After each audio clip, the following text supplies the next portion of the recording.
Y justamente el fracaso del Antiguo Testamento, el fracaso de pensar que porque había 10 mandamientos y uno decía no robar, la gente no iba a robar, y no matar, la gente no iba a matar. El fracaso de eso dio origen a Jesucristo. Entonces nosotros queremos volver a una idea de que pensar que si pongo tal ley, la persona va a vivir de acuerdo a esa ley, es ignorar 2000 años de historia. ¿No es cierto? Entonces no son las leyes las que cambian a la persona, es el Evangelio el que cambia a la persona. Gloria a Dios. Y entonces lo que tenemos que hacer es predicar un Evangelio que sea coherente con la palabra de Dios y vivir un Evangelio coherente con la palabra de Dios. Entonces yo no puedo salir acá con bandera de una teocracia, ¿no es cierto?, a decir cómo la gente tiene que vivir en su familia, cuando dentro de la iglesia hay violencia familiar, ¿no es cierto? Los índices que tenemos de divorcio dentro y fuera de la iglesia son exactamente lo mismo, o sea, en la misma proporción. La cantidad de abusos dentro y fuera de la iglesia es exactamente la misma. O sea, otra vez, cuando la iglesia no es modelo del reino, ni siquiera tenemos autoridad para empezar a hablar. Entonces acá lo que hay que hacer no son leyes. Lo que hay que hacer es que el Evangelio afecte a la iglesia, que hemos dicho siempre. Eso hace a nuestro lenguaje de escuela dominical, pero que por eso no tenemos que valorizar. O sea, nosotros creemos en el poder que el Evangelio tiene para cambiar vidas y que la cosa funciona con vidas cambiadas y no funciona con las leyes que pongamos. Y nosotros, aquellos que vienen de iglesias más conservadoras, saben de qué se trata esto, ¿no es cierto? Cuando teníamos, ¿no es cierto?, en toda nuestra tradición, mucho más claro lo que no teníamos que hacer y lo que teníamos que hacer. Y sabemos perfectamente el fracaso de eso. O sea, no es a través del legalismo que logramos las cosas. El legalismo es una salida fácil, ¿no es cierto? O sea, si yo logro poner, no sé, si en su momento no se hubiera aprobado la ley de divorcio, hubiera sido un éxito. El éxito de que de Camilo no se iba a divorciar. No. Ahora, esto no es que la iglesia no se levante a opinar sobre ciertos elementos que tienen que ver con la justicia, que tienen que ver con la vida, ¿cierto?, que tienen que ver con la verdad. Y la iglesia, por eso no siempre está en la verdad. Ahora también, acá hay que tener cuidado, porque cuando hablamos de la iglesia, ¿quién es la voz de la iglesia?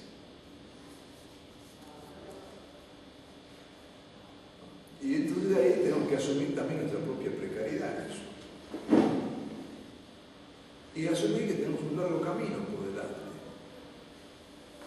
que tiene que caminar a que en verdad la iglesia pueda estar unida, lo cual no significa uniformidad en el discurso, ni que todos piensen lo mismo, pero tampoco podemos aceptar la división como una gracia divina.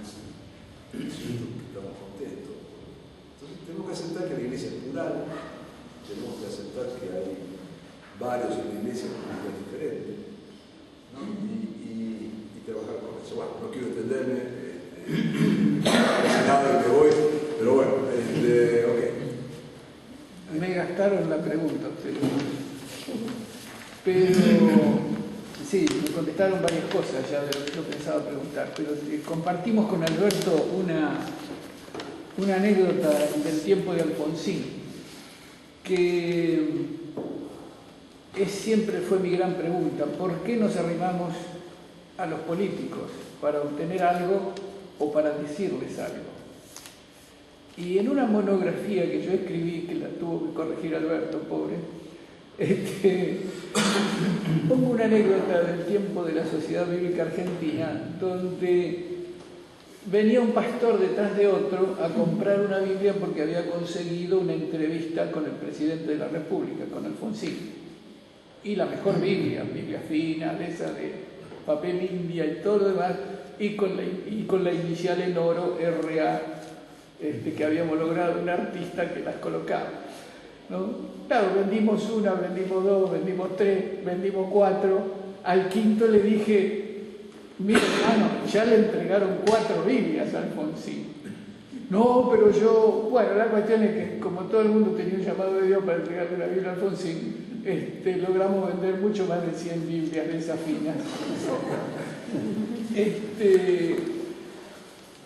Que no recuerdo que haya producido una sola mención de la visita de los pastores evangélicos al presidente de nuestro gobierno. Pero un día, Alberto escuchó por radio, y lo compartimos, yo también lo escuché, que Alfonsín dijo: sí, yo una Biblia la tengo en el primer cajón de mi escritorio en Chascomús, que me la regaló un pastor evangélico de allá de Chascomús.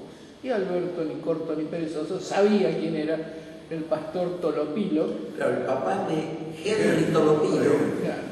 Argentino que eso sí le había quedado en la memoria del poderoso. Sí, sí. Eso sí había quedado en la memoria del poderoso. Estoy seguro, y esto ya es una especulación mía, que coincide con lo que estamos hablando. Ese pastor Tolopilo seguramente fue a hablarle a Alfonsín del reino y de la conveniencia de que él conociera de qué se trataba el reino de Dios. Y a veces me veo con dirigentes desesperados queriendo hacer política con los políticos, ¿no?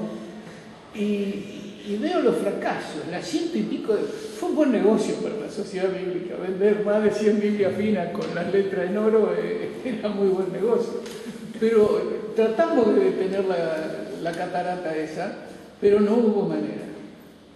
Y después recuerdo, sí, con tristeza, que todos lograron su acomodo, pero después de Alfonsín vino Menem, y después de Menem algún otro, pues se acabó.